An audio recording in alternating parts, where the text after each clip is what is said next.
오늘은 이어서요 제 11강의 강의를 하겠습니다. 어제 못 오신 분들은 조금 힘들 수도 있지만 나중에 잘 또 주님이 도와주셔서 도와주셔서 잘 소화할 수 있도록 인도하실 겁니다. 11강이에요. 오늘은 요한계시록의 구조에 대해서 공부를 하겠어요. 요한계시록의 구조요. 우리 예수님은 그 정돈된 하나님이시기 때문에, 질서의 하나님이시기 때문에 모든 그분의 말씀이나 그분의 가르침이 하나하나가 다 정돈이 되어 있어요. 그런데 많은 부분에서 이분의 말씀이 영적인 신비가 들어있는 말씀들이기 때문에 우리의 시각으로, 우리의 이성으로 소화를 못할 때가 많아요. 그 말은 다시 말해서 내가 볼 때는 정돈이 안 되어 있는 것 같은 그러한 그 느낌이 있을 수가 있어요. 그 성령님의 그 감화 감동이 뒤따라줘야 되는데, 그 성령님의 감화 감동이 뒤따르지를 않으면 이 주파수가 다르기 때문에 예수님의 말씀을 정돈된 말씀인데도 내가 보기에는 정돈이 안 된 힘든 말씀으로 이해하기 쉬워요. 과거 한 2000년 교회사에서 이렇게 이성적으로만 성서를 이해하려고 노력했던 분들의 많은 학문적, 소위 학문적 접근을 해서 책을 쓴 분들도 많고 가르친 분들도 많고 그래 왔었어요. 그러다 보니까 하나님의 말씀을 예수님의 그 정돈된 시각으로 보지를 못하고 이성적 제한된 시각으로 보아왔기 때문에 온갖 그 해석의 그 차이점도 많았고, 또 이것 때문에 신학적 논란도 많았고 그래 왔었어요. 이런 모든 일들이 오늘날에도 일어나고 있어요. 특히 오늘날은 그 이성이 더 발달되어 있고, 또 세상적으로 지식도 더 많이 발달되어 있고, 또 사람들도 더 깨어 있고, 이런 그 사회 속에서 예수님의 또 재림이 아주 가까이 와 있는 이때이기 때문에 영적으로도 혼돈스럽고 이런 사회에 우리가 살고 있어요. 그렇기 때문에 하나님의 말씀이 더 혼란스럽게 나름대로 정돈을 하고 있는 것이 우리에게는 큰 도전이. 그래서 하나님의 말씀은 상당히 많지만 들을수록 혼돈스러운 그러한 말씀들이 난무하고 있고요. 왜냐하면은 그 하나님의 말씀도 같은 영적 말씀이지만 그 깊이와 높이와 또 넓이와, 깊이와 높이와 넓이와 또 길이 있어. 길이. 이 길이라는 것은 시간과 역사의 개념을 거기다 포함시킨 거예요. 그렇기 때문에 이 네 가지의 이 요소가 잘 배합이 됐을 때, 또 이것이 잘 정돈이 됐을 때 예수님의 말씀을 능히 예수님의 뜻에 따라서 소화할 수가 있어요. 그래서 이제 이런 세미나를 통해서 우리가 이제 영성이 깊기만 하면 안 되죠. 그러니까요. 사람이 깊기만 하면은 거기 또 문제가 있어요. 높이도 있어야 돼요. 그렇죠? 그렇게 깊고 높기만 하면 어떻게 돼요? 우리 거기에 뼈죽하게 되는 거죠. 그러면 이런 사람도 또 문제가 있어요. 어떻게 돼야 돼요? 이게 또 넓어야 돼요. 그 그릇이 커지려면 깊고 높고 넓어야 돼요.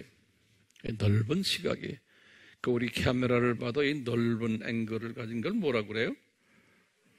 와이드 앵글이라고 그러죠. 그 특별한 앵글이 그런 그 카메라의 그 앵글 그 장치가 되어 있어야만 되잖아요. 그 와이드 앵글로 보는 연습을 하는 거예요.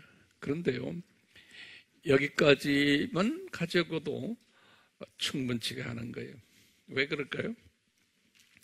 이 하나님의 말씀은 인간 역사 속에서 움직이고 역사 속에서 가르침을 주셨기 때문에 이 역사관이 있어야 돼요. 시간관이 있어야 돼요. 그래서 1세기 때 하신 말씀, 또 2세기 때, 3세기 때, 이거 왜냐하면 예수님은 그 전번이 아니라 창세 전부터 말씀하셨거든요. 그래서 쭉 하면서 구약의 4,000년 역사 이야기하시고, 그 전, 아담 타락 전의 그 역사, 그 영혼 세계에서의 역사 이야기도 하시고, 그 엄청난 길이가 있어요, 길이. 그 이 길이를, 보는 그 시각이에요. 그러니까 그릇이 크면서 이 그릇이 시간에 따라서 움직이는 그릇이에요. 그걸 소위 융통성 또는 거대한 시각이라고 그럴까요? 거시적인 시각이라고 그러죠. 이 거시적이라는 말은 꼭 시간이 거기에 포함되어 있어요. 그래서 우리가 이 시간을 이야기하는 그러한 개념을 설명하기 위해서 칠판에 도표도 그리고 이제 이렇게 해왔어요. 그래서 지금 이 종말론도 그런 차원에서 네 가지 학설을 드리는 것은 제가 네 가지 학설을 드린 목적이 뭐겠어요? 이 깊이와 이 높이와 넓이와 이 길이, 그러면서 어제도 우리 도표 그랬죠. 종말론이 어떻게 이 역사 속에서 움직여 왔는가. 이걸 우리가 다 보는 시각을 가져야 돼요. 그러면 이제 우리가 이제 오늘부터 구체적으로 이제 이렇게 요한계시록을 들여다볼 때, 이 요한계시록에 깔려있는 주님의 뜻을 좀 더 멋있게 볼 수가 있어요.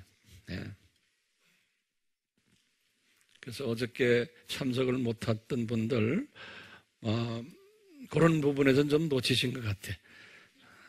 미안하지만요. 근데 이런 세미나나 뭐가 있으면 첫날부터 만사제쳐놓고 이렇게 참석하는 그런 습관을 가지세요.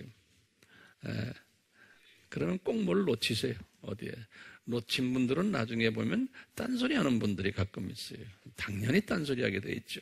놓치시니까. 그런 사람 많지 않은 것 같아요. 제가 어제 온 분들 되게 다 얼굴 기억나는데. 자, 그건 그렇고요. 자, 그러면요. 오늘 요한계시록의 구조에 대해서 볼 터인데요. 이 무천년주의자들과 또 이제 후천년주의자들 다 같은 그룹들이죠. 이 세상의 그 마지막이 어떻게 된다는, 그게 우리 어저께 뭐라고 그랬죠? 이분들이 낙관적 시각과 그 다음에 비관적 시각, 여기에만 차이가 있지. 거의 비슷한 그 종말론을 가진 분들이에요. 어제 우리가 이 무천년주의와 후천년주의자들이 요한계시록을 어떻게 보느냐. 어제 제 7강에서 제가 잠깐 말씀드렸는데요. 이분들은 다시 한번 거기다 간단히 적어보세요. 이분들은 단계를 6단계로 나눠가지고 보는데 큰 주제가 뭐였냐면 지금 이 세상은 어떤 세상이라고 봤어요? 이 세상은 선과 악이 공존하면서 선과 악이 서로가 격돌하는데 결론적으로는 선이 승리한다 라는 시각에서 요한계시록을 들여다본 거예요. 그러니까 이 시각은 우리에게 어느 정도는 필요한 시각이에요. 필요한 시각인데 요한계시록의 그 본래의 뜻은 거기에 담겨 있지 못한 점이 아쉬운 거예요. 그래서 이 요한계시록을 이런 시각으로 보기 때문에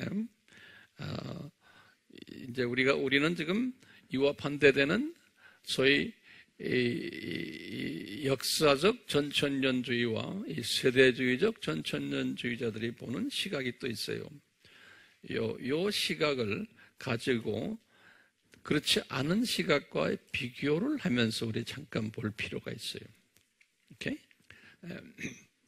우선요, 이 역사적 전천년주의와 세대적 전천년주의자들은 이 요한계시록의 구조를 우리가 볼 때 그 구조의 가장 결정적 이긴 선구가 하나 있어요. 그 구조를 결정하는 그 선구가 1장 19절이에요. 요한계시록 1장 19절이에요. 우리 한번 성서를 한번 열어봐 주세요. 요한계시록 1장 19절입니다.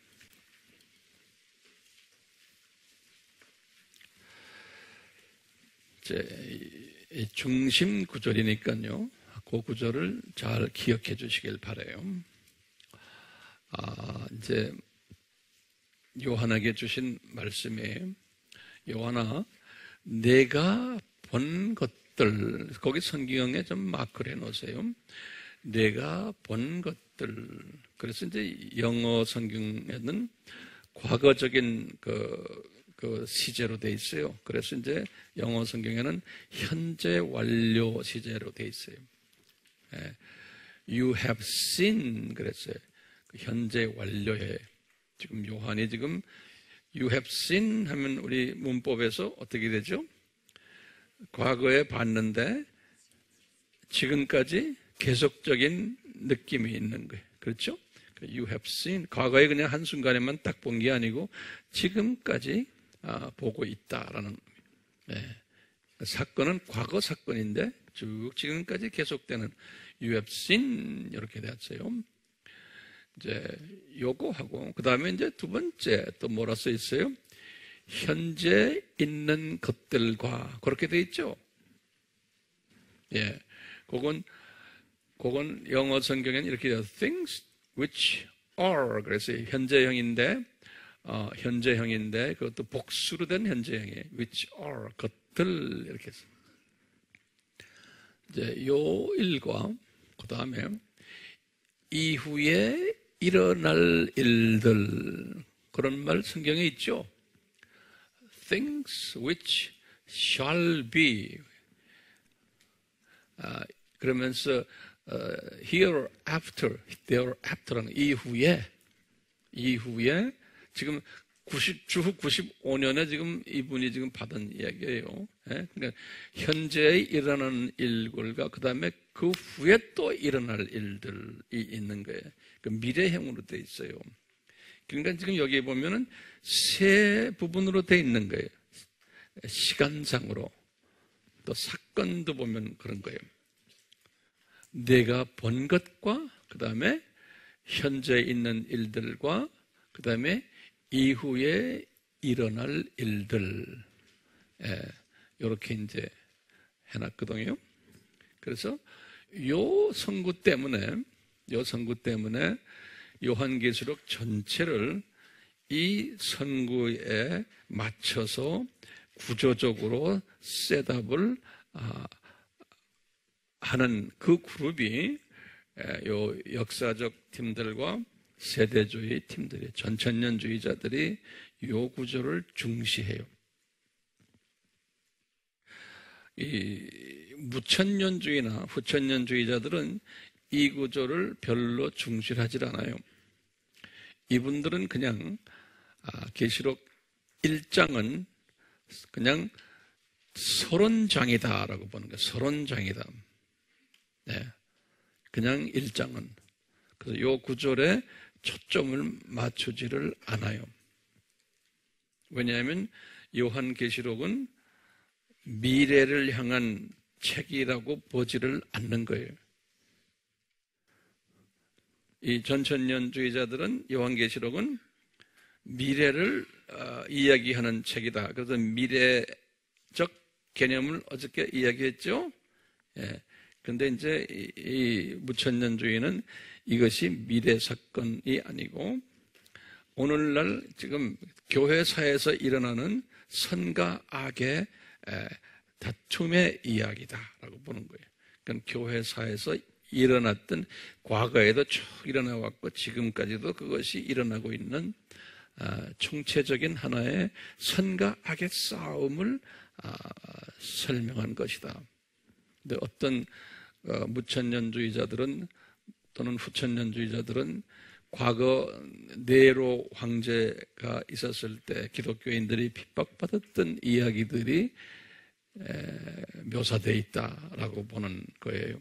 근데 그 무리가 생기는 게 이 요한계시록은 95년에 썼잖아요. 그렇죠? 그런데 요한계시록은 95년에 썼는데 95년 때는 네로 황제 시대가 아니에요. 네로 황제 시대는 언제라고 그랬어요? 예, 54년에서 주후 언제까지요? 68년까지예요. 예. 그렇기 때문에 역사적으로 봐도 이게 맞지가 않아요. 이 네로 황때에 일어났던 선과 악의 싸움 이야기가 이 요한계시록의 싸움이다라고 보는 이런 시각이 많아요. 그래서 이제 무천년주의자들은 그러면 666이 뭐냐? 그러면 666을 네로 황제다라고 보는 또 학자들도 또 있어요.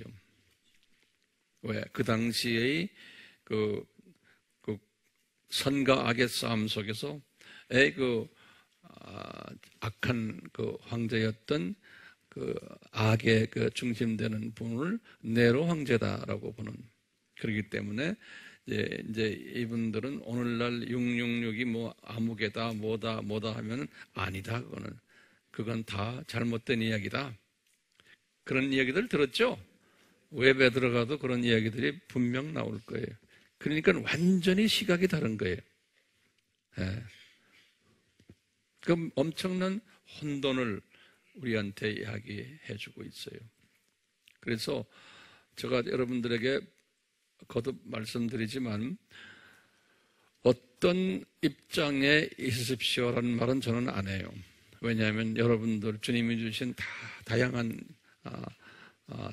이 시각과 여러분들의 그 품성과 인격이 있기 때문에 그렇지만 스스로 결정하시되 이런 분들은 어떻게 해석하나 이런 분들은 어떻게 해석하나 그 두 비교는 할 필요가 있죠.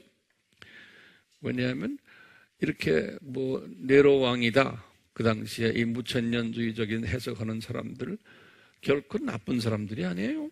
보면 나보다도 더 예수님을 사랑하는 사람들 많아요. 그리고 전도도 많이 하고 기도도 많이 하고 영성도 참 높고 이런 분들인데도 이런 생각하는 분들이 있어요. 그러니까요, 그 하나의 다른 것 때문에 그분 통째로 그분을 나쁘게 이야기하면 안 돼요.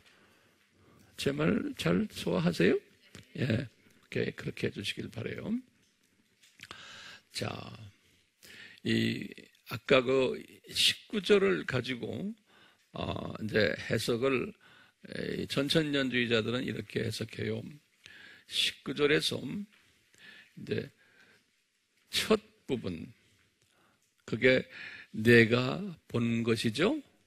그것을 어떻게 해석하냐면요, 요한계시록 1장이라 이렇게 해석해요. 요한계시록 1장. 요한계시록 1장을 내가 본 것들 이렇게 해석을 하고요. 그 다음에 이제 현재 있는 것들 할 때, 그 현재 있는 것들은 요한계시록 2장과 3장으로 해석을 해요. 그러니까 아시아의 7 교회들을 현재, 그 당시의 현재형이에요. 그러니까 주 95년에 그 당시의 현재 상황 예컨대 7 교회들이, 그 7 교회들은 누가 개척한 교회예요? 사도 바울이 개척한 교회예요. 그러니까 사도 바울이 언제 개척했냐면 몇 차 여행 때 이 교회들을 개척했어요? 2차 여행 때죠. 그렇죠? 우리 AMI 아미 교회 교인들은 아주 이런 거, 그래서 우리가 이 역사가 필요하고 사도행전 공부가 절대적으로 필요한 거예요. 사도행전 공부가. 그것도 역사적 개념으로. 그러니까 2차 여행 때 요 7 교회들이 개척이 됐어요. 근데 요 7 교회들 중에 우리가 한 교회가 빠진 게 있어요. 실은 8교회가 돼야 될 텐데 거기 뭐예요? 골로새 교회. 그렇죠? 골로새 교회는 지금 여기에 없어요. 그럼 골로새 교회는 왜 없을까? 골로새 교회는 항상 바울이 그 7번째인 라오디게아 교회, 그 교회와 같이 취급을 해요. 다시 말하면 두 도시가 쌍둥이 도시로 이렇게 돼 있어요. 쌍둥이 도시로. 그래서 쌍둥이 도시란 말 알죠? 붙은 도시예요. 교회는 따로 있지만, 그래서 이분이 그 골로새서를 이제 집필을 하시고는 그 마지막에다가 이런 말을 썼어요. 골로새 교인들아, 이 편지를 읽고는 그 다음에 라오디게아 교인들에게도 이 편지를 전해드려라. 그러는 거예요. 됐죠? 그래서 라오디게아는 골로새 교회와 동일시하는 그러한 바울의 시각이 있다는 걸 아시고, 예수님도 지금 7 교회를 말씀하실 때 골로새 교회는 라오디게아 교회에 속해 있다는 것을 염두에 두시고 말씀하신 거예요. 우리 어저께 봤지만 이 성령님께서는 질서가 있으시기 때문에 요한계시록은 항상 7이라는 숫자에 초점을 맞추세요.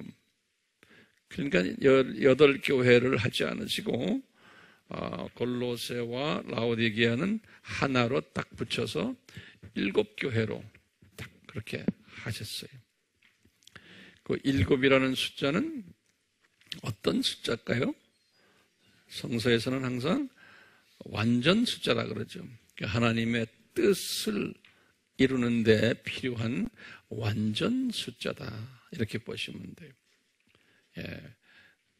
그래서 항상 이 7이라는 숫자를 많이 쓰셨죠. 몇 번 썼다고 그랬어요? 52번째. 2번 썼다고 기억나세요? 예. 그만큼 많이 썼어요. 7이라는 숫자.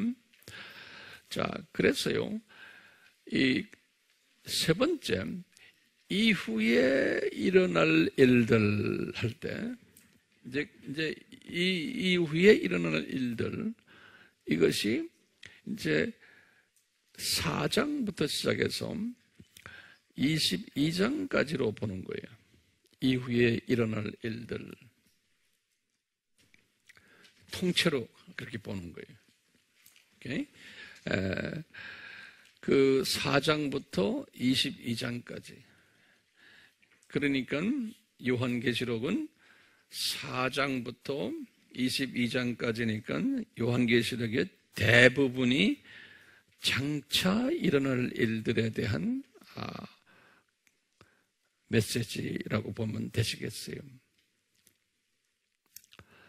그래서 이 장차라는 것은 과거 2세기, 3세기, 4세기 사람들도 그 당시에 자기네가 볼 때는 말세라고 생각을 하고 그분들도 이 요한계시록을 그 당시의 상황 속에서 해석을 했을 테고 심지어는 18세기, 19세기 사람들도 주님의 재림이 가까웠다라고 보고 이것을 그런 식으로 아마 해석을 했었을 거예요. 예. 근데 그렇게 하지 못하도록 어떻게 했다고 그랬어요?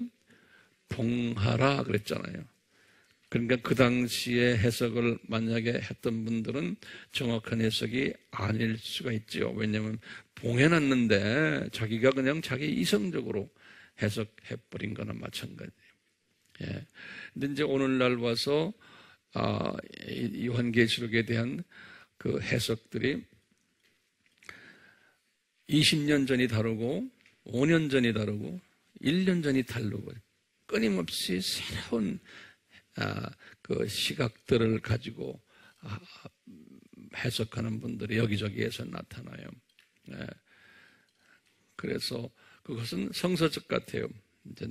주님의 재림이 가까울수록 새로운 또 메시지가 깨달음을 주님이 조명해 주지 않았나 이렇게 보는 거예요.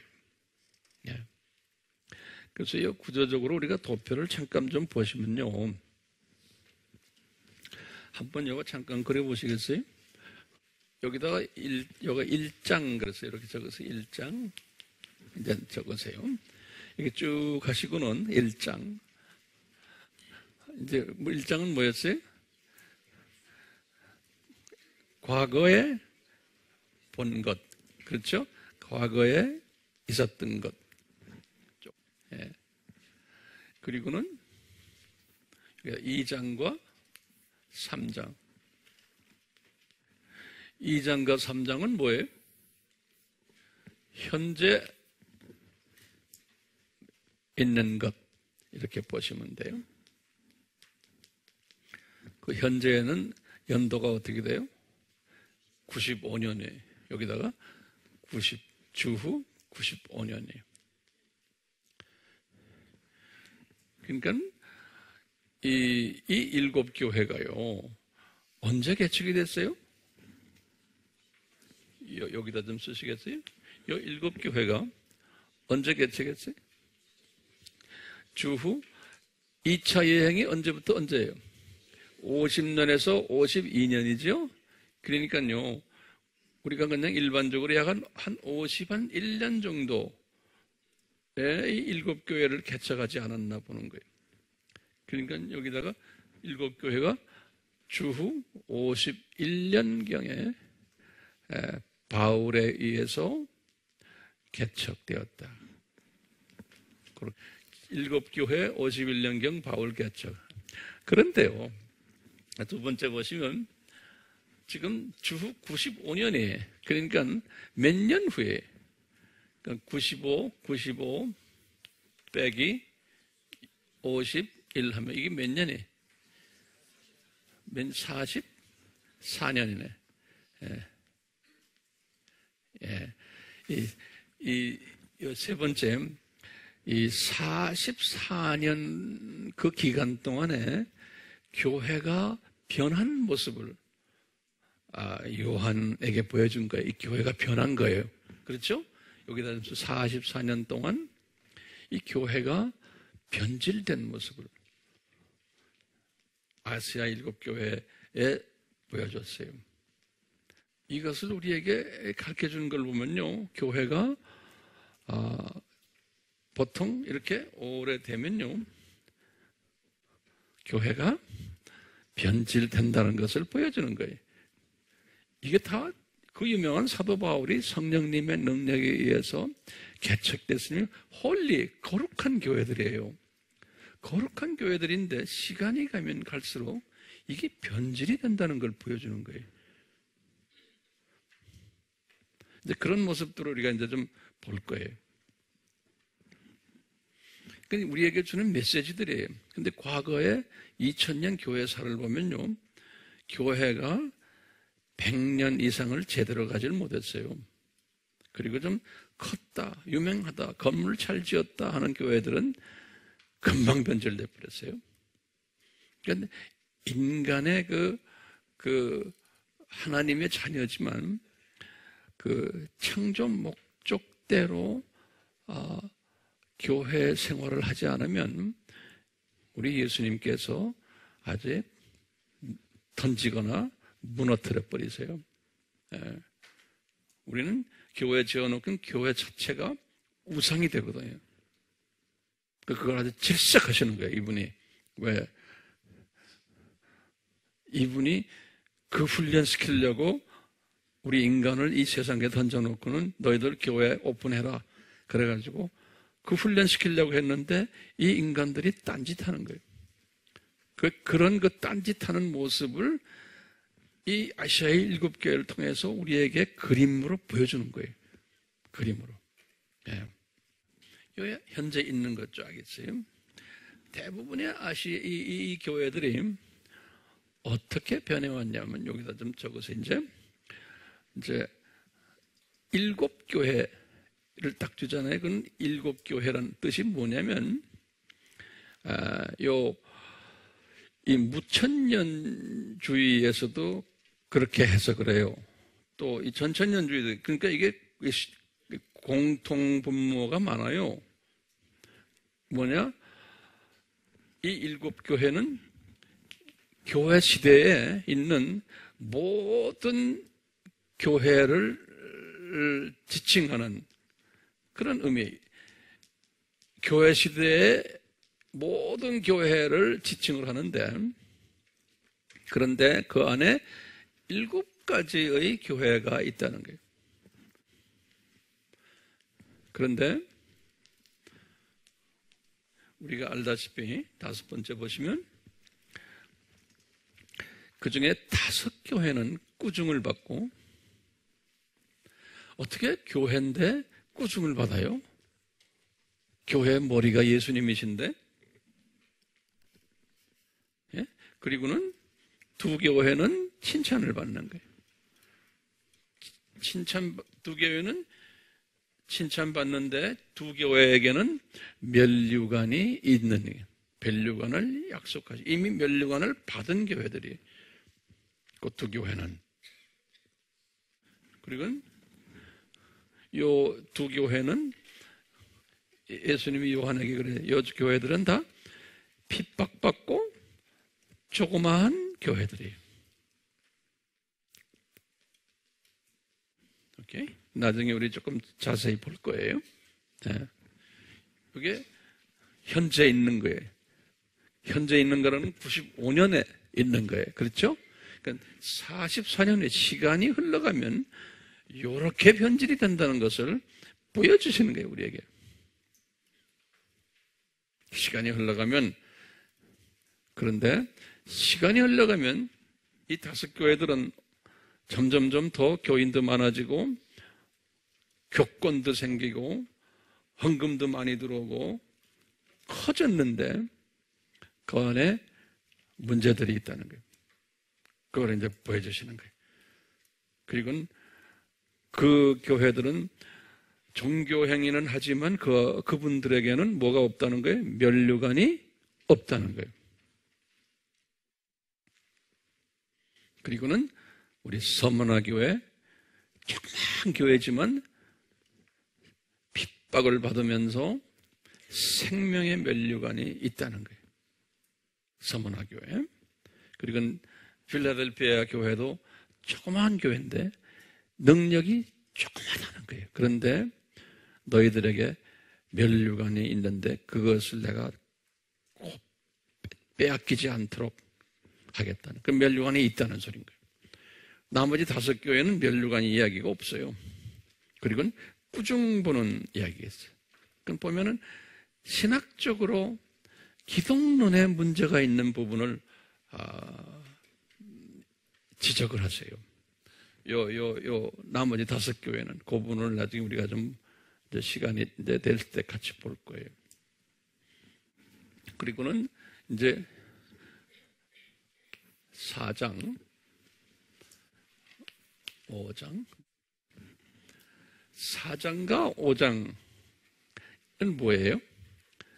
이 요한이 이제 지금 요때부터 이제 미래 사건이거든요. 요때부터.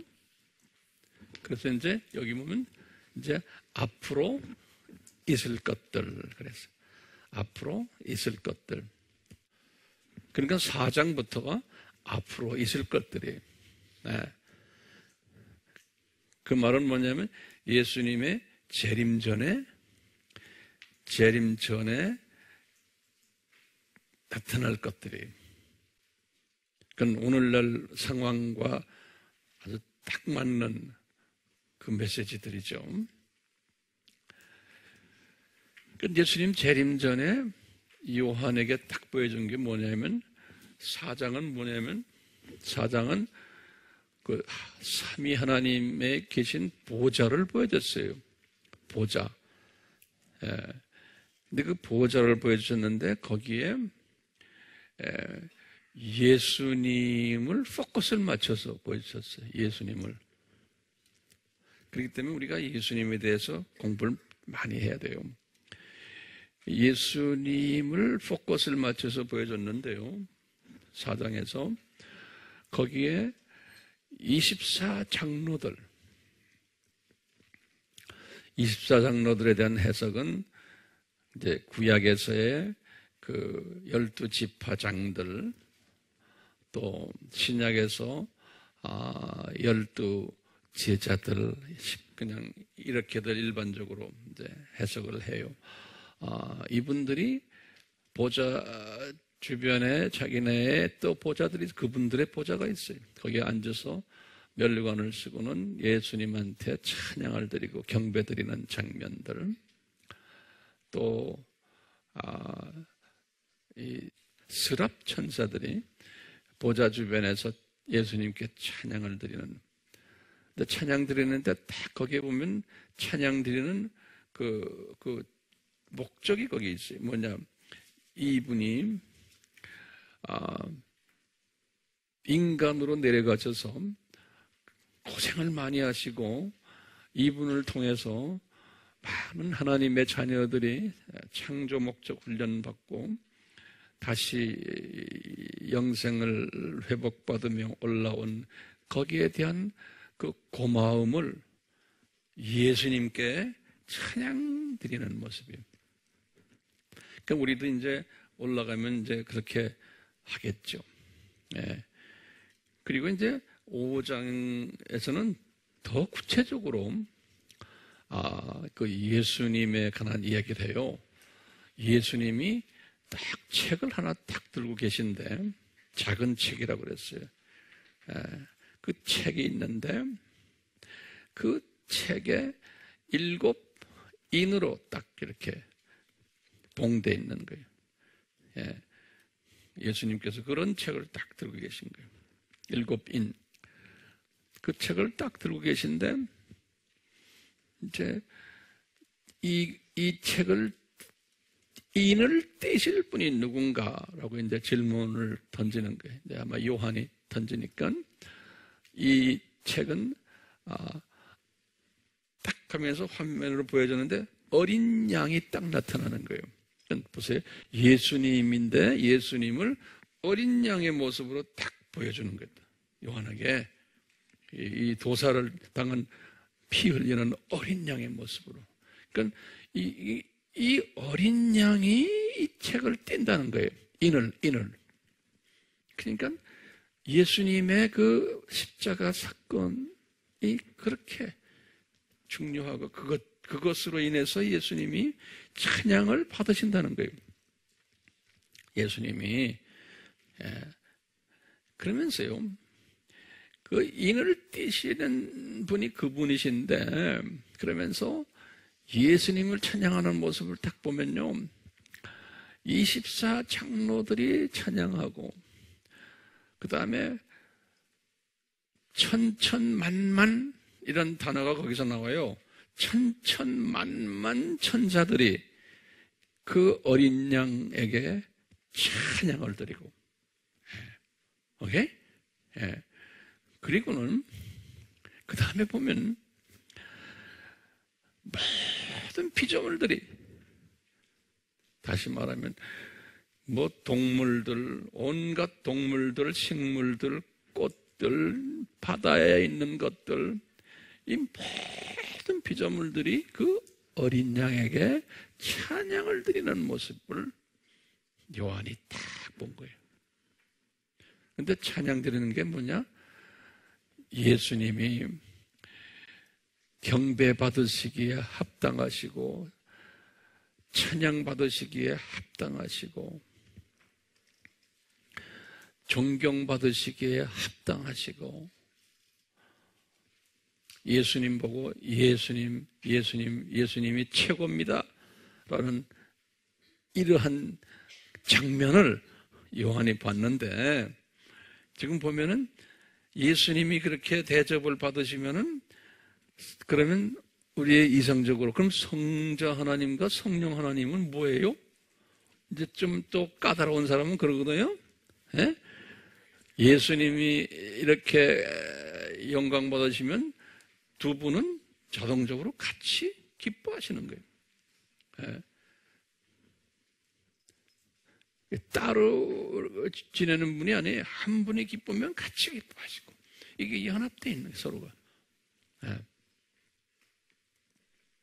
그런데 우리 피조물들의 입장에서는 우리는 삼위 하나님 중에 누구와 제일 가깝게 지내야 돼요? 예수님이에요. 왜요? 삼위 하나님 중에서 창세전에 이미 결정했어요. 예수님 보고 성부 하나님이 당신 우리와 같은 수준의 이퀄 수준이지만, 이퀄 파워지만 피조물들과의 관계를 맺는 하나님으로 이미 결정되신 분이에요. 그분이 예수 하나님이. 그렇기 때문에 피조물들을 훈련시키는 일, 피조물들과 관계 맺는 일, 그것은 예수 하나님이 하십시오. 그래서 우리 마태복음 28장 18절에 예수님이 하신 말씀에 지상사명을 제자들에게 주시면서 아버지가 나에게 이 모든 권한을 나에게 주셨다는 거예요. 알죠? 마태복음 몇 장 몇 절이에요? 28장 18절에 권한을 주셨지만 그 권한만이 아니라 이분이 그 권한 속에 뭐가 있냐? 인간으로 내려와서 인간의 고통을 당하셔야 되는 그 권한까지 다 받으신 거예요. 하지만 그 권한을 이분이 행사하셨기 때문에 피조물들이 이분에게 엄청나게 고맙게 생각하는 거예요. 피조물들이. 그러니까 저도 그렇고 여러분들도 그렇고, 그러니까 우리가 저 동네 올라가서 뭐 해야 돼요? 예수님한테 예수님 고마워요, 예수님 고마워요, 이거 해야 되는 거예요. 네. 왜? 그 모습을 미리 보여준 거예요. 딱 여기에서. 그러니까요, 요 4장 요 11절에 보시면은 한번 보세요. 성서 한번 열어보세요. 4장 11절. 4장 11절에 보시면 예수님께 고맙다고 예수님을 찬양하는 게 거기 있어요. 4장 11절 요한계시록, 제가 한번 읽어볼까요? 이 고백은 누가 하는 거예요? 거기 10절 보시면 24 장로라고 써 있죠? 거기다 줄을 그어놓으세요. 여기 보시면 9절부터 제가 읽겠습니다. 그 짐승들이란 건 누구냐면 스랍 천사들이에요. 스랍 천사들. 우리 아미 식구들은 스랍 천사가 어떻게 생겼고, 그룹 천사가 어떻게 생겼고, 우리 공부했죠? 네. 자, 여기 보세요. 9절 보세요. 4장 9절에 그 짐승들이 보좌에 앉으시어 영원 무궁토록 살아계시는 분께 영광과, 거기다 좀 주르고 상당히 표현들이 있어요. 영광 올려드리고 존귀 올려드리고 감사를 올려드릴 때, 곧 세 단어가 있고 또 구체적으로 단어들이 있어요. 그러니까 거기에 10절입니다. 24장로가 보좌에 앉으신 분 앞에 엎드려 영원 무궁토록 살아계시는 분께 경배하며, 경배란 단어가 거기 또 있어요.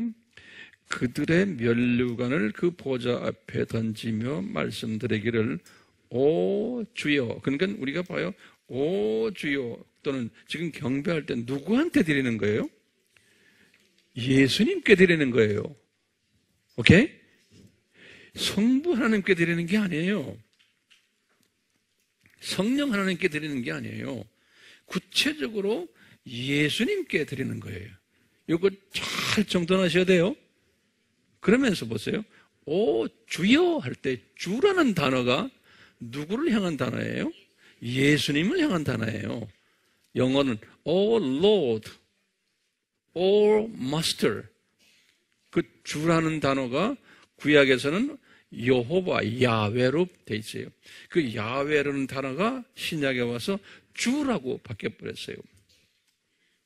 우리 다 공부했죠?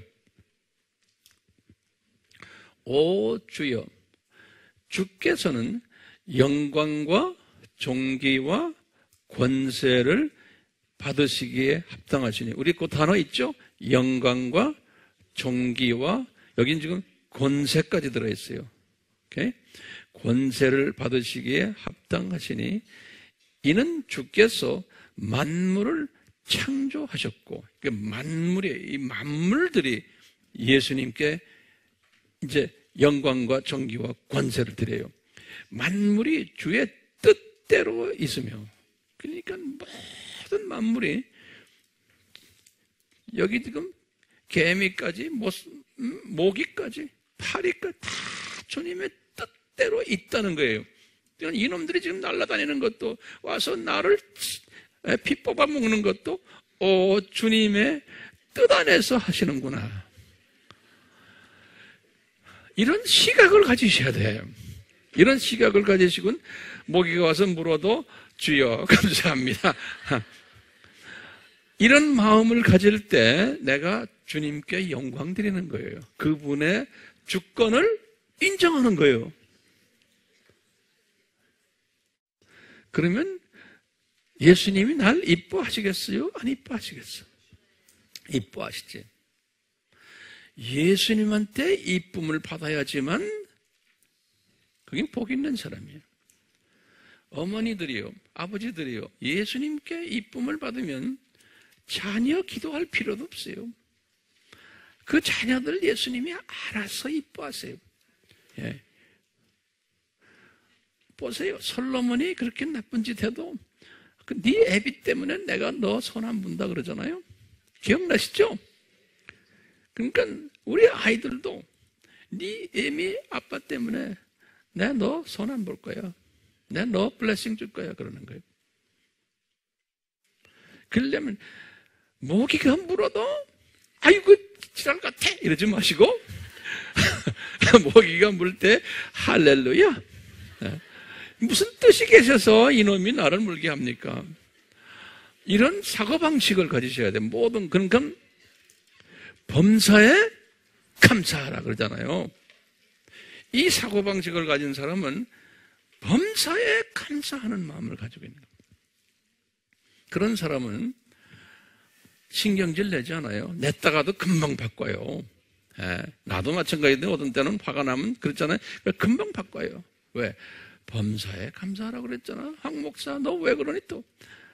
그러면서 또 바꾸고 그러는 범사. 이 사고방식을 바꾸는. 네, 사고방식 바꾸는. 그런 사고방식을 가지게 되니까요. 나는 모르겠는데 주변 사람들이 날 보면 그래요. 황 목사님 더 젊어지셨어요 그러는 거예요.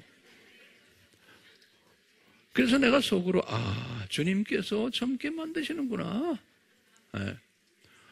제가 이번에도 선교지에 갔는데 선교지 가는 데마다 미얀마하고 라오스하고 비엔남에 갔는데 미얀마 쪽에는 과거 한 10년 전에 이제 말씀을 배우던 사람이 제가 왔다고 며칠씩 버스를 타고 왔대요. 그러더니 날 딱 보더니 그러는 거예요. 10년 전보다 더 젊어지셨어요 그러는 거예요. 그러니까 사람들이 놀라는 거예요. 그러니까 왜 그럴까요? 내가 가만히 보니까 그래. 모기에 물려도 주님 감사합니다. 이런 생각을 가지니까 주님께서 그렇게 만드시는 것 같아요. 5장을 보세요. 5장에 보시면 여기 보면 5장 1절입니다. 또 내가 보좌에 앉으신 분의 오른손에서 한 권의 책을 보았는데 안팎으로 기록되어 있고 7인으로 봉해졌더라. 자, 그러면 이 보좌에 앉으신 분이 누굴까? 딱 보니까요. 항상 성경은 성경 속에 있어요. 대답이 4장 딱 보세요. 4장 2절을 딱 보세요. 4장 1절과 2절 보여. 이 일 위에 내가 쳐다보니 보라 하늘에 한 문이 열려 있는데 내가 들은 첫 음성은 나팔 소리 같았으며 내게 말하여 이르기를 이리 올라오라. 내가 이후에 마땅히 일어나야 할 일들을 이후에 마땅히 해요. 지금 내가가 누굽니까? 여긴 내가는 예수님이고 지금 올라간 분은 누구예요? 요한이에요. 2절 봐요. 또 내가 즉시 영 안에 있게 되었는데 보라 하늘에 한 보좌가 놓여 있고 한 분이 그 보좌에 앉으셨는데 그 한 분이 누구냐면 지금 예수님인 거예요. 11절 지금 아까 오 주여 주께서는 영광과 존귀와 존귀 이거 받는 지금 대상이 지금 누굽니까? 예수님이 지금 대상인 거예요. 그래서 5장 1절에도 내가 보좌에 앉으신 분의 오른손에서 그러면 누굴겠어요? 예수님의 손에 오른손에서요. 예. 그러다가 이제 쭉 보면 그분이 갑자기 6절에 보면 이에 내가 보니 보라 보좌와 내 짐승의 한가운데서와 장로들이 한가운데서 도살당하였던 것 같은 한 어린 양이 서 있는데 7뿔과 그 어린 양에다 줄을 거놓으세요. 그건 예수님이 어린 양의 모습으로 또 다른 모습으로 요한에게 탁 보여주시는 거예요. 예. 멀티시각이에요. 멀티시각. 8절을 보세요. 그가 그 책을 취하니 내 짐승과 24 장로가 여기 내 짐승은 누구라고 그랬어요? 스랍천자들이에요. 오케이? 그걸 이제 보면 스랍천자들이에요. 예. 여기 보시면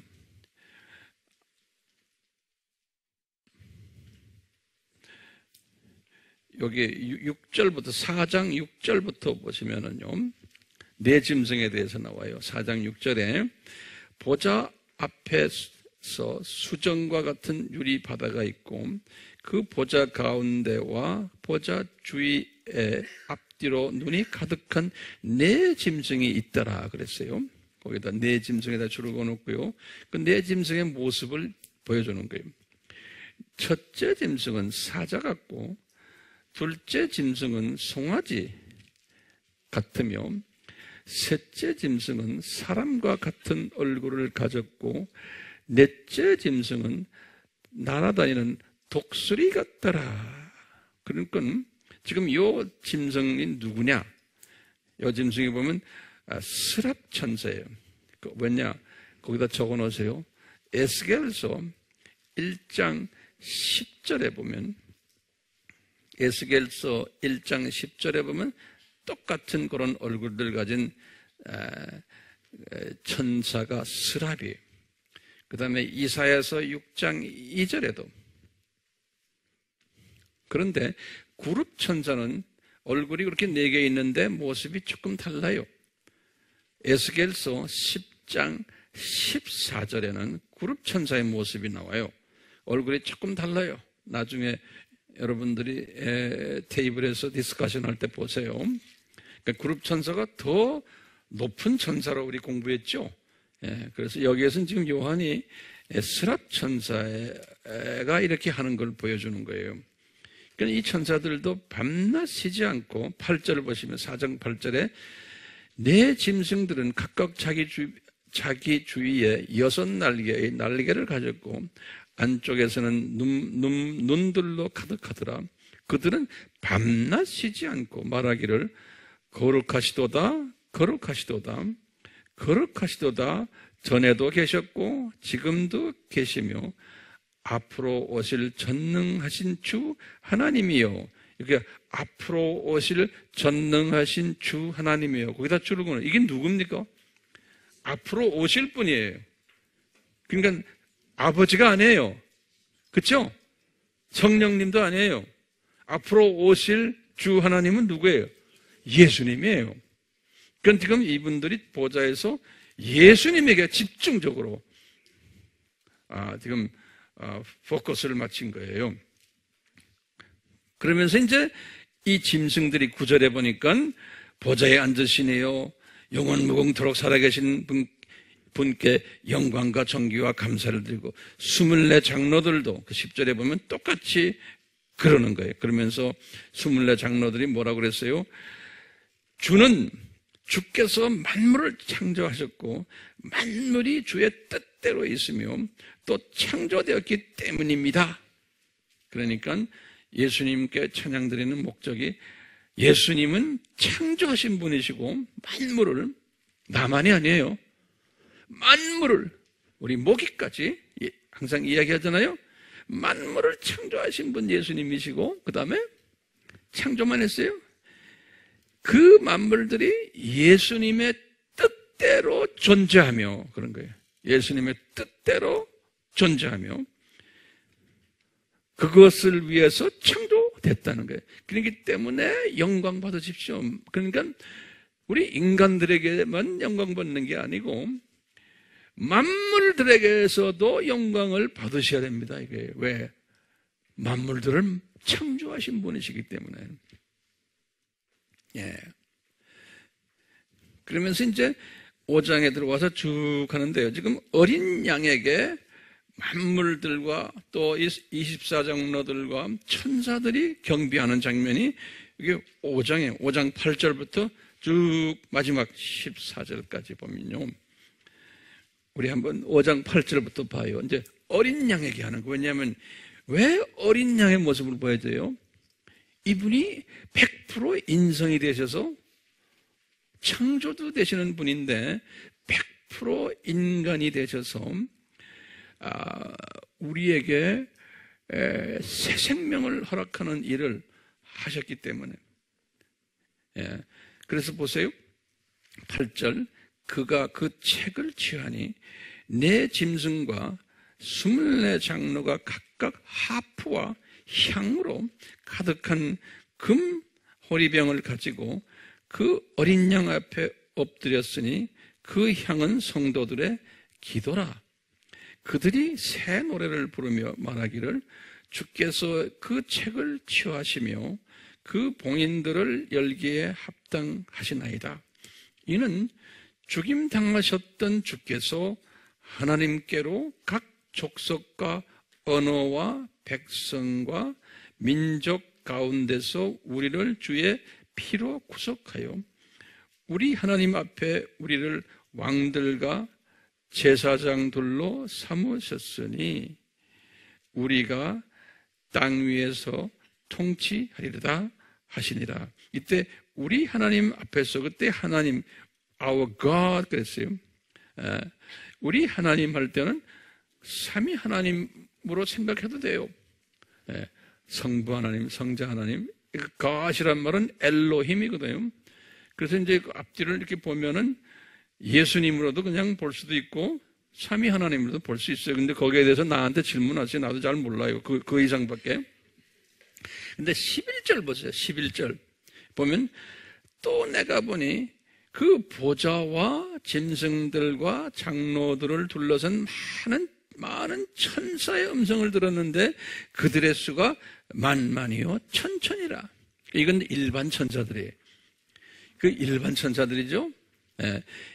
엄청나는데 이 소리가 들려오는 거예요. 멀리서 쫙 들려오는 거예요.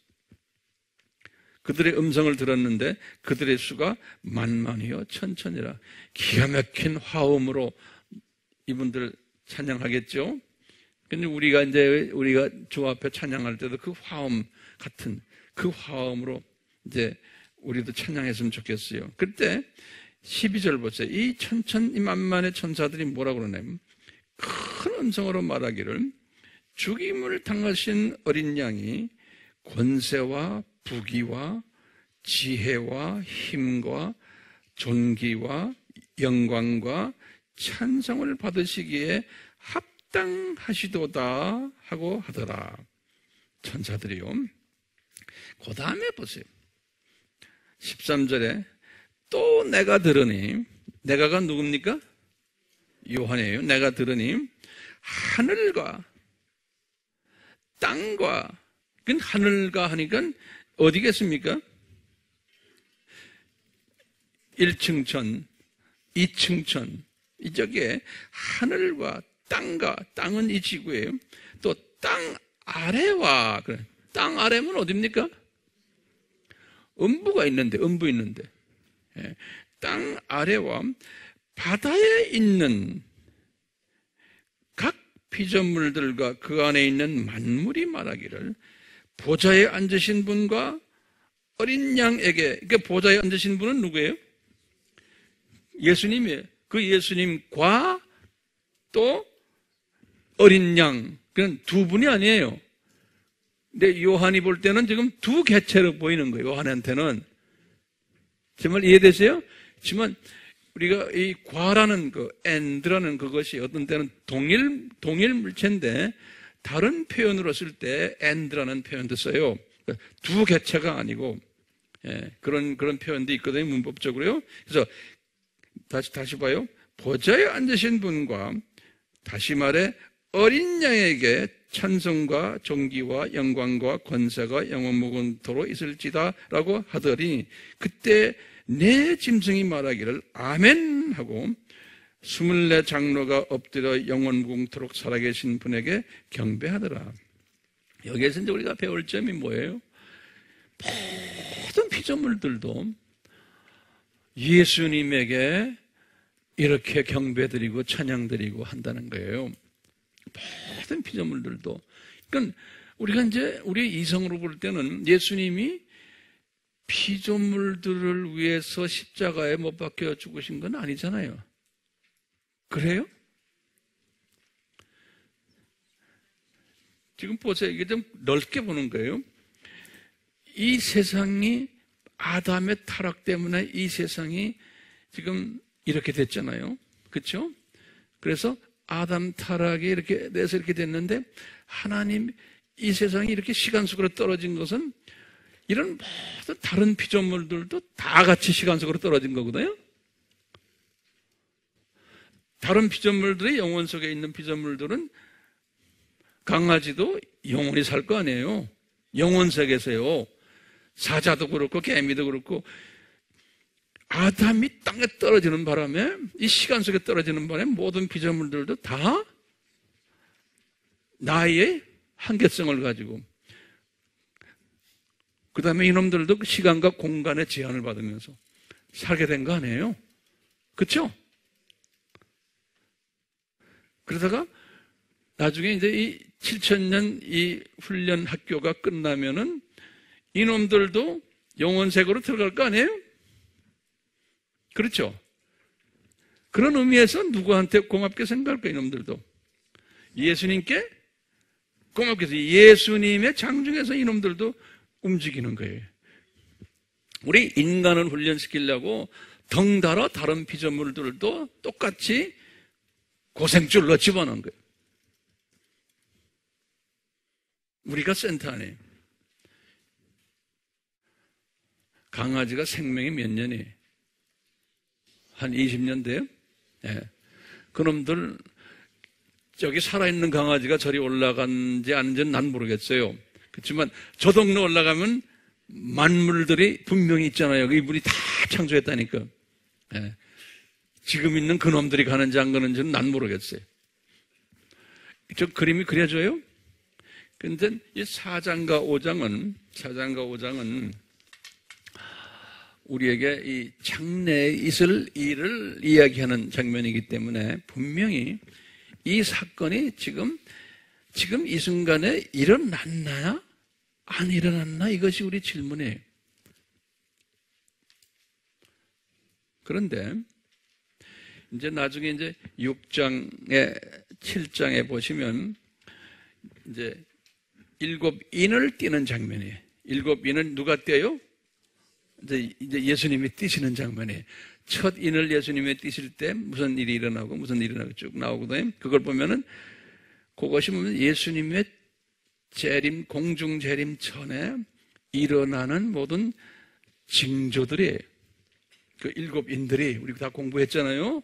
이 징조들을 보여주는 거거든요. 인을 띌 때마다. 그런 걸 보면 이 4장과 5장의 이 장면은 이미 실현되지 않았나 보는 거예요. 아마 우리가 살고 있는 이 세대에 정확하게 언제 실현됐는지 모르지만, 그러니까 예수님의 재림의 징조들 중에 첫째인, 둘째인, 셋째인 이 인에서 이야기하는 모든 징조들이 이미 우리 눈앞에 지금 나타나 있거든요. 이미 나타나 있기 때문에 4장, 5장 사건은 20세기든 21세기든 언제는 제 생각은 한 20세기 정도에 이미 이 사건이 일어나지 않았나 보는 거예요. 우리가 못 봐서 그렇죠. 그렇기 때문에 오늘날 우리는요, 기도를 할 때 이제 이 보좌의 기도를 하는 거예요. 우리가 기도를 할 때 어떻게 하느냐? 이 4장의 모습을 쫙 비전으로 보는 연습을 하는 거예요. 지금 오늘날은 이제 우리에게 그런 은혜를 주셨어요. 이 재림 전에 하나님의 자녀들은 소위 보좌의 기도를 할 수가 있는 거예요. 왜? 이미 이것이 재림 전에 있을 것을 요한에게 보여줬기 때문에. 그래서 지금 4장의 그 장면을 딱 보는 거예요. 기도하면서. 말로 이야기할 필요도 없죠. 혼자 묵상하면서 이걸 쫙 그리는 거예요. 그럴 수 있죠? 그 다음에 5장의 모습도 쫙 그리는 거예요. 그러려면 4장과 5장을 자꾸 묵상하면서 그것을 visualize, 시각화하는 거예요. 4장과 5장을 이미 이루어진 장이기 때문에. 이걸 시각화하면 엄청난 주님의 기쁨이 있을 거예요. 그 시각화하시면서 지금 이 순간에도 지금 스랍 천사들이 예수님께 찬양을 드리고 있고, 그렇죠? 경배 드리고 있고, 24장로들이 면류관을 던지면서 이렇게 하고 계시구나.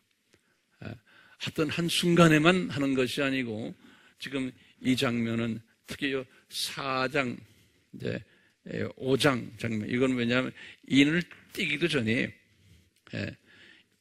그래서 이 만물이 이 오실 예수님을 향해서 경배 드리는구나. 그 모습을 시각화하는 거예요. 시각화. 멋있겠죠? 시각화하면 그것을 everyday 하는 거예요. 순간순간. 이렇게 하는 사람은 복 있는 사람이죠.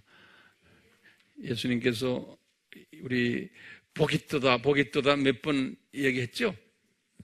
7번 여기에 복이 뜨다, 복이 뜨다 했잖아요. 여기도 보면 똑같이 이렇게 하는 사람은 복이 뜨다.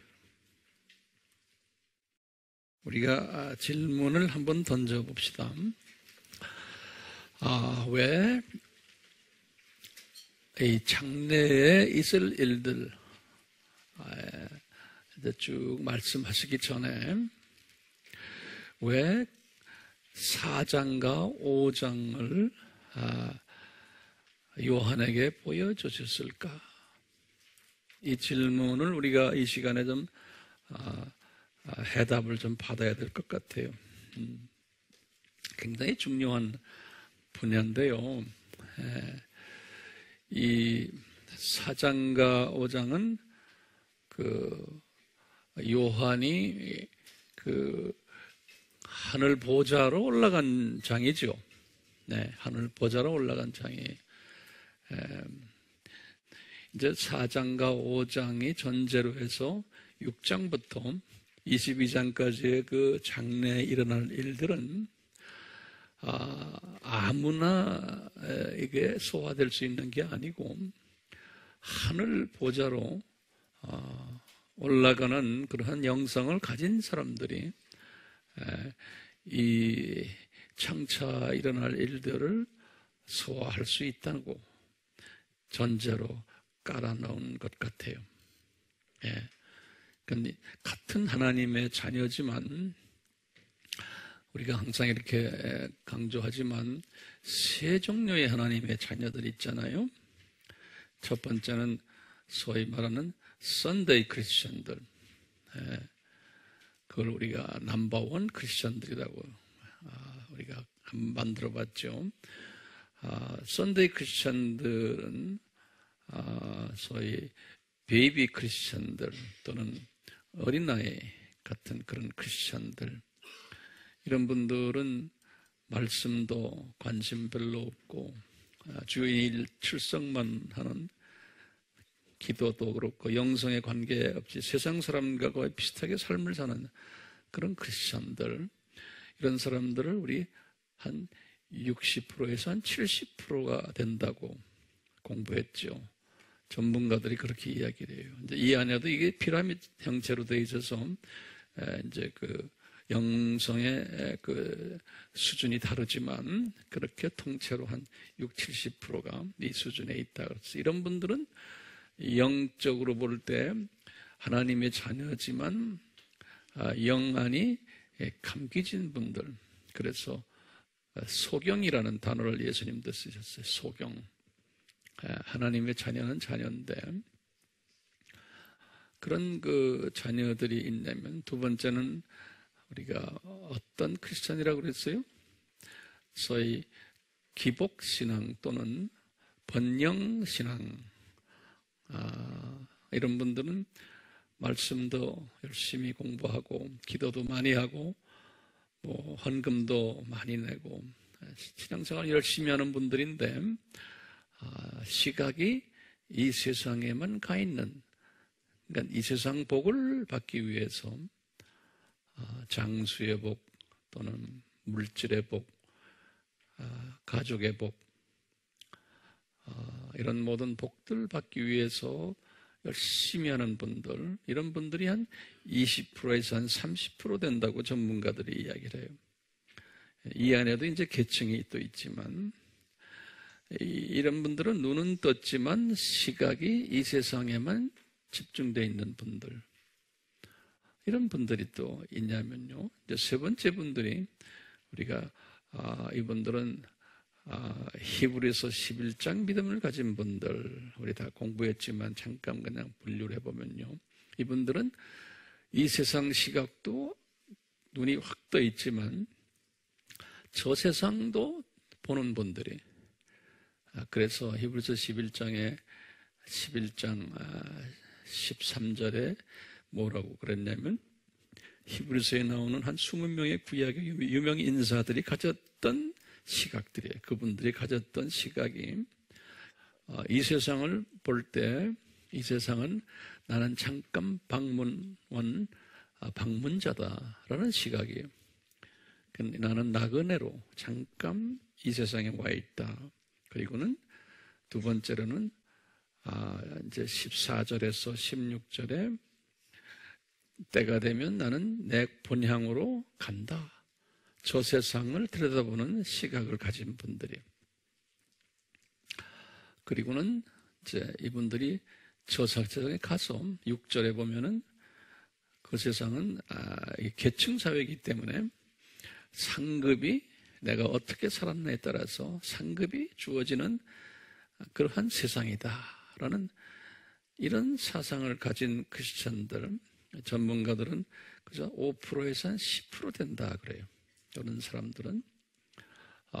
그래서 요 사람들이 이제 하이 계층, 로얄 계층의 하나님의 자녀들인데, 이게 전체를 보면 시각이 다른 거예요. 같은 하나님의 자녀인데 시각의 차이가 이렇게 엄청난 구별을 시켜주는. 지금 여기 지금 4장과 5장 계시록에 여기 보면은 이 사람들은 시각이 어디가 있는 사람들이에요? 이 사람들은 그 세 번째 시각 있는 사람들이에요. 이 눈을 뜨고 이 세상에 살고 있지만 저 세상을 이렇게 보는 시각을 가진 그러한 사람들인 거예요. 그런 시각을 가진 사람들이기 때문에 저 세상을 보면서 저 세상의 하늘 보좌를 이렇게 보면서 그 보좌의 장면을 항상 이렇게 보는 분이, 여기 앉아있는 분들은 한 사람도 예외 없이 이런 시각을 전수받았으면 얼마나 복된 분들이, 그렇죠? 네. 그래서 지금 보시면은 이 시각을 이렇게 볼 때 우리 4장 5장을 보면 그 안에서 누구를 들여다봐요? 딱 그 안에 계신 삼위 하나님이 계시지만 구체적으로 예수 하나님을 집중적으로 보도록 만들어놨어요. 왜냐하면 주라는 단어가 있어요. 주 하나님.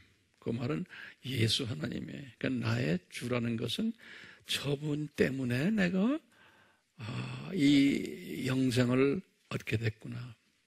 실은 삼위 하나님 때문이지만 구체적으로 인간이 되셔서 대가를 지불하신 그 하나님은 예수 하나님이에요.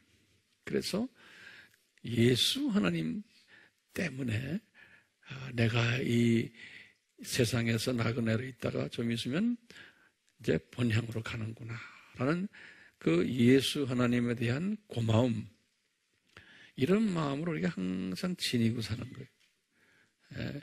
이분이 고맙기 때문에 우리가 전도하는 거예요. 이분을 소개하려고요. 근데 이분 예수 하나님의 그 모습을, 이렇게 영광스러운 모습을 보면서 옆에 누가 있어요?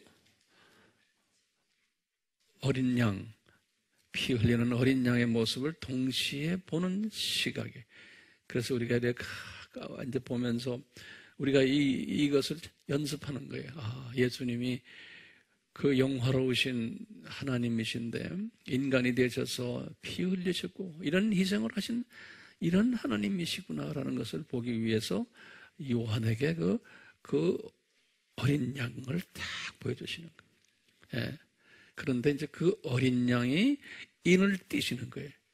인을 띠시는 거는 이제 예수님 재림 전에 일어나는 사건들 하나하나 7가지의 사건들이 있는데 그 7개의 사건을 띠시는 분, 다시 말하면 그 역사를 주관하시는 분이 예수 하나님이시구나.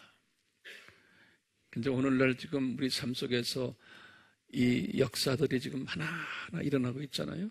예수님 재림 전에 일어날 그 모든 징조들, 그 징조들을 주관하시고 그 징조들을 하나하나 순서대로 나타내시는 분이 예수님이시구나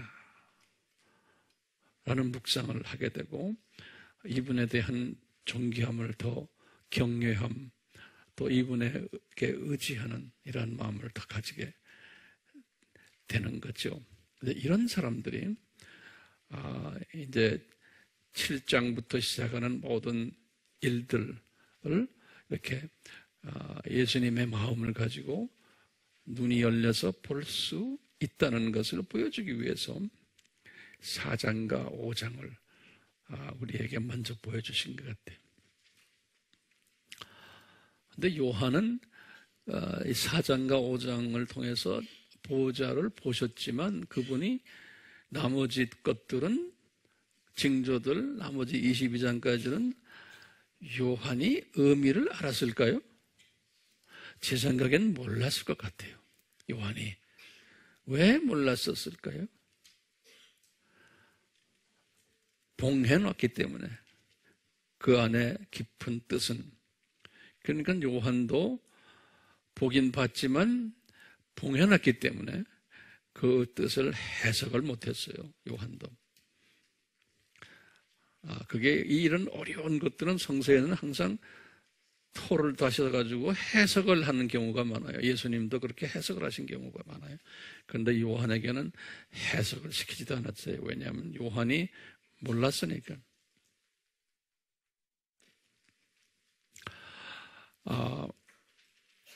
우리가 어떻게 하면 이런 이 시각을 이렇게 히브리서 11장의 그런 시각을 가질 수 있을까요? 그러면 이제 우리 이렇게 할 때 내 자유의지를 중요하게 생각하는 사람은 내가 노력하면 되겠다라고 보는 거예요. 근데 이게 노력해서 되는 게 아닌 거예요. 첫째, 노력 전에 뭐가 필요해요? 은혜가 필요한 거예요. 그러니까 은혜를 받은 사람은 이런 시각을 가지도록 내 의지를 성령님이 지배하시면서 이렇게 할 수 있도록 성령님이 이끄시는 거예요. 그게 성서적이에요. 내가 노력해서 되는 게 아닌 거예요. 이게 노력해서 되는 게 아닌 거예요. 성령님이 이끄시는 거예요. 그런 사람이 되도록. 그래서 예수님이 성령님이 이끄시는데 예수님이 영의 눈이 이렇게 밝아지려면, 이렇게 하려면 어떤 사람이 되어야 된다 말씀하셨어요. 예수님이 우리 산상수훈에서 5장 8절에서 뭐라 그랬어요? 마음이 순수한 자는 하나님을 볼 것이요 그랬어요. 이게 복 있는 자라는 거예요. 그러니까 마음이 순수해야지만 되는 거예요. 근데 같은 사람인데 그 사람이 얼마나 영성이 있냐면은 어떤 훈련을 받았냐가 아니고 어떤 학벌을 가졌냐가 아니고 그 사람의 마음인 거예요. 마음. 그러면 한번 질문 던져볼까요? 어떻게 하면 마음이 순수해져요? 그래서 그 팔복에서 순서대로 가르쳐준 거예요. 그렇죠? 예. 팔복에서 순서대로 처음에 뭐예요? 마음이 가난한 마음. 다시 말하면 내 속에 더럽습니다. 고백하는 사람. 내 속에 성령님의, 예수님의 마음이 없습니다. 라고 가난한 마음을 가지는 사람. 그게 이제 첫째고, 두 번째는 그래서 그걸 가지고 애통하는 사람. 그렇죠? 그리고 애통한 다음에 어떤 사람으로 변해요? 온유한 사람으로 변하는. 그렇게 되면 이제 하나님의 말씀에 갈증이 생기고 배고파하고, 이제 여러분들은 이런 배고파하고 갈증을 느끼니까 이 추운 날에 영하 10도인데도 여기 오셨잖아요. 예, 복 있는 사람들이에요. 이게 아무나 되는 게 아니에요. 그러면 제일 먼저 나타나는 게 뭐죠? 항상 주변 사람들을 내가 자비스러운 눈으로 보는 거예요. 정죄하는 시각이 아니고 자비스러운 눈으로 보고. 그러면서 무슨 마음이에요? 그게 마음이 순수해진다. 그래서 마음이 순수해진다. 그러니까 우리 알다시피 마음이 순수해지려면 내 속에 있는 쓴뿌리들이 제거돼야 되잖아요. 쓴뿌리라는 단어가 성경 어디에 나와요? 히브리서 12장 15절이에요. 히브리서 12장 15절 쓴뿌리. 내 속에 있는 모든 그 불편한 마음들, 이 더러운 성품들이 쓴뿌리가 빠지려면 뿌리라는 단어를 쓴 이유가 있어요. 뿌리 오래 있기 때문에 그런 거예요. 그래서 이 뿌리를 잘라내려면 어떻게 해야 돼요? 말씀을 묵상해야 되는 거예요. 말씀을 묵상. 왜냐하면 말씀이 뭐예요? 양날 달린 검인 거예요. 말씀이. 성경 어디? 히브리서 4장 12절 또요. 에베소서 6장 17절이에요. 이 두 성경 구절은 알 필요가 있죠. 알아야 돼요. 다시 말해요. 히브리서 4장 12절. 그 다음에 에베소서 6장 17절에 분명히 말하기를 말씀은 양날 달린 검이라고 그랬어요. 그렇기 때문에 이 검이요, 이 말씀이 검인데 한두 개가 아니라 그냥 수천 개의 검이 말씀 안에 있는데 그 말씀이 내 속에 들어와서 나의 쓴뿌리를 잘라내려면은 그 말씀을 어떻게 해야 돼요? 그래서 제가 이 빵 예화를 가끔 들죠. 한번 다시 보세요. 이 말씀이 떡 아니에요? 떡? 우린 떡인데 본래는 브레드예요. 브레드. 빵이에요. 그쪽 문화 속에서는 이게 브레드예요. 거기다 좀 적으실래요? 브레드예요. 이 브레드를 그냥 보기만 해요. 그러면 내 거 아니죠? 그렇죠? 그래서 전문가들이 뭐라고 그러냐면 보는 것은, 말씀을 그냥 보는 것은 브레드를 그냥 본다는데, 보는 것은 뭐냐? 귀로 듣고 눈으로 읽는 것을, 하나님의 말씀을 귀로 듣고 그 다음에 눈으로 그냥 리딩 하는 거예요. 리딩과 히어링이에요. 이것이 이 브레드를 그냥 쳐다보는 거예요. 아직 내 속에 들어오지도 않은 거예요. 대부분의 우리 크리스천들은 주일에 교회 와서 그냥 눈으로 보고, 요새는 옛날에는 귀로만 들었는데 요새는 눈으로 보죠. 이 시각 이런 게 있어가지고 그게 아무 소용이 없는 게 아니라 큰 도움이 안 되는 거예요. 두 번째는 이 브레드를 이렇게 손으로 만지는 거예요. 만지는 것을 뭐라고 그랬냐면 촉각이에요. 이렇게 만지면 촉각, 이거 맛있게 생겼다. 그런 게 뭐냐면 라이팅 한다, 글 쓴다고 이제 보는 거예요. 그러니까 지금 여러분들이 지금 쓰고 있는 것은 굉장한 발전이 된 거예요. 들으면서 보면서 지금 쓰는 것은. 그렇지만 이 브레드가 아직은 내 거 아닌 거예요. 그 다음 단계가 여기 지금 만졌으니까 그 다음엔 입에다가 집어넣는 거예요. 입에서 뱅뱅뱅 돌아가는 거. 이것을 공부한다, 스타딩 한다 그러는 거예요. 그건 참 말씀이 맛있다. 우리도 지금 참 맛있다 이걸 느낄 때 있죠? 하지만 그건 내 거 아직 아닌 거예요. 과정 중에 하나예요. 그냥 이렇게 입에 집어넣고 뱅뱅뱅 돌리는 거예요. 그 다음 단계가 입에서 이제 삼키는 거예요. 삼키는 거. 삼키는 것이 메모라이즈 한다 그래요. 메모라이즈 한다. 메모라이즈 한다. 암기하는 거예요. 말씀을. 근데 아직도 내 위 속엔 들어가 있지 않는 거예요. 거기서 들어가서 이제 위가 이제 이렇게 수축을 하면서 소화시켜야 되는데, 그래서 내 속에 이제 들어와서 이렇게 소화하는 그것을 묵상한다. 그런 묵상. 묵상을 할 때, 하나님의 말씀을 묵상할 때, 그 안에 검이 이제 작동을 하는 거예요. 그래서 검이 이 쓴뿌리들을 제거하는 역할을 하는 거예요.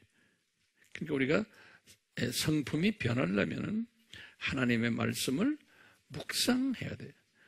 오케이? 묵상하지 않고 그냥 전문가들이 뭐라고 그러냐면 묵상하면은 75% 정도의 효과가 있다는 거예요. 그런데 메모리 하는 것은 한 50%의 효과가 있다는 거예요. 거기다 퍼센트지 적어놓으세요. 공부하는 것은 25%의 효과가 있다 그래요. 그 다음에 공부 다음에 뭐예요? 적는 거. 적는 거는 한 15% 정도로 이야기하더라고요. 퍼센테이지가 사람마다 조금씩 다르지만, 그리고 그냥 이렇게 듣고 하는 것은 그저 한 5%, 그 정도밖에 남지가 않는다는 게 나에게 도움이 안 된다는 거예요. 이렇게 했을 때 묵상이 중요하죠. 예, 그래서요.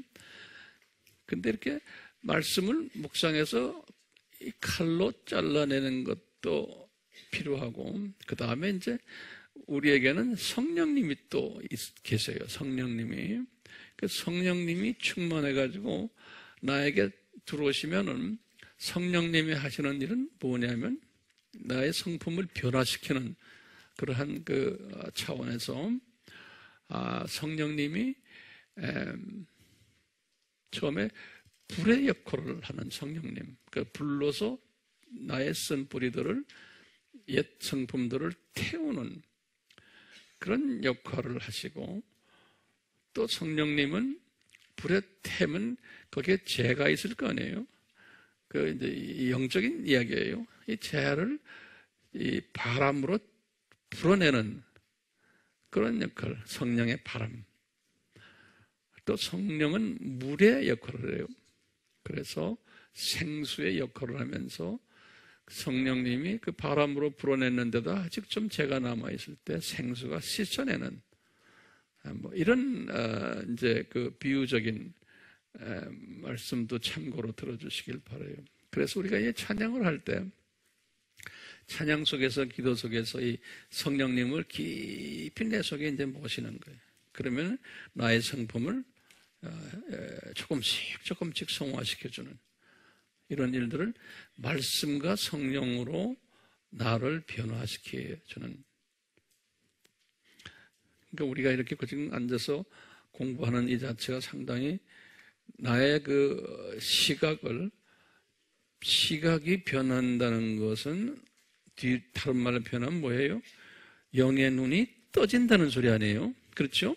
영의 눈이 밝아지고 떠진다는 말은 내 속에 있는 이 쓴뿌리들이 점점점 없어지는구나. 그러니까 이 말씀 속에서 하나님 말씀이 내 속에 지금 들어가 있고, 그 다음에 성령님이 지금 운행하시면서 내 속을 태워주시고 씻어주시고 바람으로 불어서 없애주고 하는 이 역사를 지금 이 과정 속에서 지금 하고 있기 때문에 참 내가 이제 이 눈에 시각이 떠지는 거예요. 그 순수해지는 거예요. 그러다 보니까 이 요한이 본 것처럼 계시록 4장과 5장에 그러한 그 저쪽 시각을 보게 되는 거예요. 그래서 우리가 이제 저 시각을 이렇게 보기 시작하면은 더 구체적으로 보이기 시작하고 이러다 보면은 나머지 지금 7장부터 22장까지의 말씀이 점점 구체적으로 이것이 나한테 들어와서 이것이 삶 속에 이게 적용이 되고 그렇게 되게끔 하나님이 그 순서를 그렇게 만들어 놓은 거예요. 신기하죠? 예? 그래서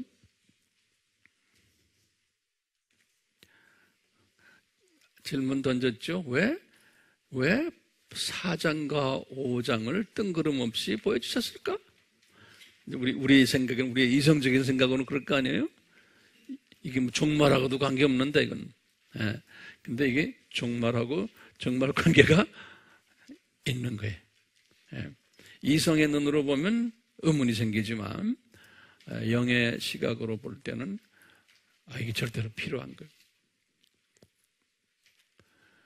이렇게 보는 사람은요, 우리 시편, 우리 91편 한번 열어보시겠어요?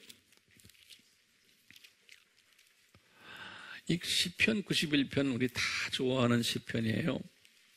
근데 이 시편 91편은 이 계시록 4장과 5장의 경험을 시작하는 사람들, 또 경험을 계속하는 분들에게 다윗 같은 분이에요.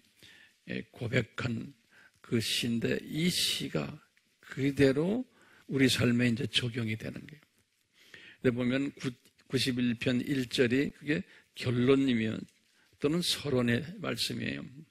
여기 딱 보시면 지극히 높으신 분의 은밀한 곳에 거하는 자는, 이 지극히 높으신 분, 그러면 우리가 성부님으로도 생각할 수 있고 또 예수님으로도 생각할 수 있죠. 예, 그분이 누구냐 하고 이거 가지고 우리가 싸움할 필요 없는 거예요. 예, 왜냐하면 우리도 몰라요, 이분이 누군지. 분명 성부님 아니면 성자님이세요. 성령님은 항상 두 분 주위에서 움직이시는 분이니까. 그러니까 이런 지엽적인 거 가지고 서로 다투지 마세요. 네. 근데 제가 보기에는 성부님 같아요. 왜냐하면 그 다음에 보면 지극히 높으신 분의 은밀한 곳에 거하는 자는, 제 성경은 이게 아까 말했죠, 말씀 보존학회의 킹 제임스 한글 성경이에요.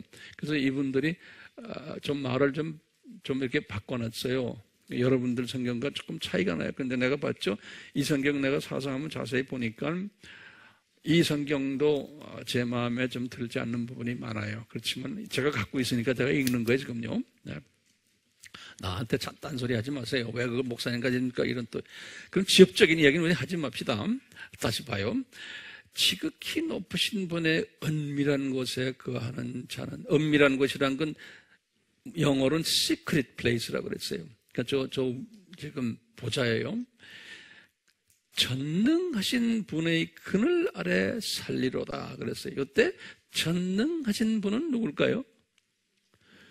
실제로 그늘을 만드시고 하는 분은 예수님인 거예요. 실제로 우리에게 액션으로 보여주시는 분은. 그래서 해석을 두 가지로 할 수 있어요. 지극히 높으신 분도 예수님이고 전능하신 분도 예수님으로 우리가 해석할 수 있어요. 그건 본인의 취향에 따라 하세요. 이 말은 뭐냐면 계시록 4장과 5장의 기도를 하는 사람은 그 소리나 마찬가지예요. 오케이? 예. 보좌를 오르내리는 기도를 하는 사람은, 그런 사람, 이런 사람은 전제 조건이 깔려있어. 마음이 순수하구나. 이런 사람은. 그렇죠? 그 다음에 또 무슨 전제 조건이 있어요? 저 사람은 성품이 많이 변했구나. 쓴뿌리가 많이 없어졌구나. 이렇게 우리가 재해석을 할 수 있죠. 그러니까 인격이 많이 변해가는 사람이구나. 이런 사람에게는 이런 블레싱이 따라온다는 거예요. 그 보면은 주 안에서 예수님이 직접 또는 천사들을 보내가지고 나의 피난처가 되시고 요새가 되시고 또 나의 하나님이 되시고 3절에 보면 이 지독한 전염병에도 전염병이 있어요. 그런데 거기서 건져내신다는 거예요. 그런 데서 들지 않게끔 깃털로 덮으시고 큰 방패와 작은 방패가 되시고 밤에 공포나 낮에 화살이나 전염병이나 이런 것들이 있어도 두려워하지 않게 되고 1000명이 내 옆에서 10,000명이 내 오른편에서 쓰러질 것이나 그것이 내게는 가까이 오지 못하고 오직 내가 내 눈으로 보이게 되리니 악인의 보응을 보리로다. 기가 막히게 우리 다 좋아하는 약속의 말씀이죠. 근데 이 약속의 말씀은 전제 조건이 뭔지를 잊으시면 안 돼요. 9절에 내가 나의 피난처에 진 주 곧 지극히 높으신 분을, 그러니까 주 지극히 높으신 분을, 그러니까 이분이 예수님이죠. 그러니까 1절에서 예수님으로 보시는 것도 타당하겠죠. 그렇죠? 네. 이분을 내 처소로 삼았으니 어떠한 재앙도 내게 닥치지 못하며 어떠한 전염병도 내 장막에 가까이 가지 못하리라. 11절에요. 이는 그가 너에 대하여 자기 천사들에게 명하여 그 모든 길에서 너희를 지키게 한다는 거예요. 보호 천사들을 항상 대동시킨다는 거예요. 그래서 11절에다가 줄을 좀 그어놓으세요. 그 보호 천사. 그 보호천사를 아무나 주는 게 아니에요. 12절에 그들의 손으로 너를 받들어 내 발이 돌에 부딪히지 않게 할 것이요. 보호천사들이 내가 사자와 독사를 밟으며 젊은 사자와 용도 발로 짓밟으리라. 그가 나를 사랑함으로 내가 그를 구해낼 것이고 그가 나의 이름을 알았으므로 내가 그를 높이리라. 이 높임을 받다요. 그 다음에 15절에 보면 내가 그를 부르리니 내가 그에게 응답하리라. 고난 중에 내가 그와 함께 할 것이며 내가 그를 구해내고 그를 영화롭게 하리라. 내가 장수로 그를 만족케 하여 내 구원을 그에게 보이리라. 이 말씀 참 기가 막힌 좋은 말씀이죠.